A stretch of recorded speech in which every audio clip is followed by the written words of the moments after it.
दोस्तों, कल्पना कीजिए आपको 8 दिनों के लिए अंतरिक्ष में भेजा गया है, लेकिन आप वहां पे 9 महीने तक फंसे रह जाए तो क्या करेंगे आप? ऐसा ही हुआ नासा के दो बहादुर अंतरिक्ष यात्री सुनीता विलियम्स और बुश विल्मोर के साथ। क्या था इस मिशन का मकसद और ऐसा क्या हुआ था जिससे उनकी घर वापसी में इतनी देर हुई और आखिरकार वो लोग पृथ्वी पर कैसे लौट के आया?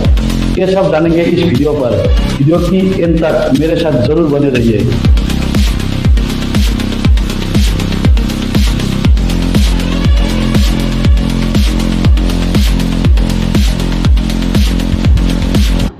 जून 2026 को नासा ने बोइंग कंपनी का CST-100 स्टारलाइनर यान फ्लोरिडा की केप कैनेवेरल स्पेस फोर्स स्टेशन पे लॉन्च किया, जो इंसानों के साथ पहली बार उड़ान भरने जा रहा था बोइंग कंपनी का रॉकेट। इस मिशन का नाम था बोइंग क्रू फ्लाइट टेस्ट। इस मिशन में शामिल थे भारत की सुनीता विलियम्स और यूनाइटेड स्टेट्स की बुश विल्मोर, जिनका लक्ष्य था इंटरनेशनल स्पेस स्टेशन तक पहुंचकर 8 दिनों तक वैज्ञानिक रिसर्च करना और फिर वापस धरती पे लौट आना। क्या आप जानते हैं कि हमारे धरती के ऊपर 700 किलोमीटर की ऊंचाई पर एक विशाल लैब लगातार धरती का चक्कर लगा रही है? इसे कहते हैं इंटरनेशनल स्पेस स्टेशन यानी ISS। ISS एक विशाल अंतरिक्ष प्रयोगशाला है जो माइक्रोग्रेविटी में रिसर्च के लिए बनाई गई थी। ये लैब 5 देशों की स्पेस एजेंसियों ने बनाया था और ये फुटबॉल ग्राउंड जितना बड़ा होता है और इसका लंबाई 109 मीटर बताया जाता है। दोस्तों, ये 28,000 किलोमीटर प्रति घंटा की गति से हर 90 मिनट में धरती का एक चक्कर लगाता है। इस मिशन का मेन कारण था बोइंग कंपनी का स्टारलाइनर यान का टेस्ट, जो भविष्य में मिशन के लिए इसे प्रमाणित करना था, और ISS पर 8 दिन बिताना, जो स्पेस में रिसर्च और टेस्टिंग करना था, और सुरक्षित वापसी यानी कि नासा को स्टारलाइनर यान का रिलायबिलिटी साबित करना था। दोस्तों, लेकिन ISS पर पहुंचने के कुछ घंटों बाद ही एक बड़ी तकनीकी समस्या सामने आई। 6 जून 2026 को स्टारलाइनर सफलतापूर्वक ISS से जुड़ तो गया था, लेकिन जल्द ही इसकी इंजन में खराबी पाई गई थी। यान के कुछ इंजन सही से काम नहीं कर रहे थे, जिससे यान की वापसी सुरक्षित नहीं थी, और अगर ये समस्या नहीं सुलझाई जाती तो यान दुर्घटनाग्रस्त हो सकता था। स्टारलाइनर एक क्रू कैप्सूल है जिसे बोइंग और नासा ने मिलकर विकसित किया था, लेकिन इसकी लॉन्चिंग में कई समस्याएं आई थी।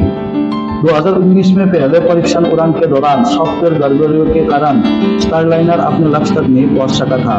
इस गलती के चलते मिशन को अधूरा छोड़ना पड़ा, और फिर 2021 में दूसरी परीक्षण उड़ान से पहले ऑक्सीडाइजर वाल्व भी जाम हो गए थे, जिसके कारण लॉन्च को स्थगित करना पड़ा।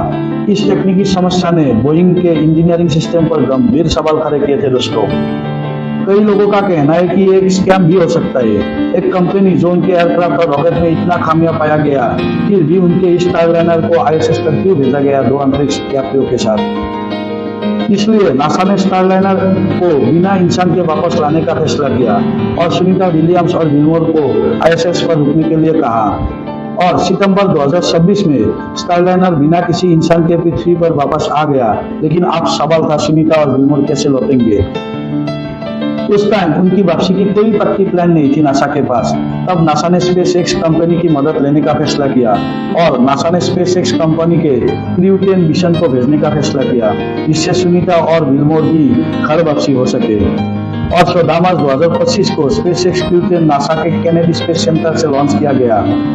16 मार्च 2025 को ये यान सफलतापूर्वक ISS से जुड़ गया और 4 नए अंतरिक्ष यात्री के साथ, तो आगे से ISS पर रहने वाला था। अब ISS पर खुशी और राहत का माहौल था। अब समय था सुनीता विलियम्स और विल्मोर की घर वापसी का। अब 18 मार्च 2025 को SpaceX क्रू ड्रैगन से दोनों अंतरिक्ष यात्री पृथ्वी पर लौट के आया। दोस्तों, इस मिशन ने साबित किया कि अंतरिक्ष में कुछ भी हो सकता है, लेकिन वैज्ञानिकों की सूझबूझ से हर समस्या का हल निकाला जा सकता है। दोस्तों, आपको क्या लगता है भविष्य में अंतरिक्ष यात्रा कैसी होगी?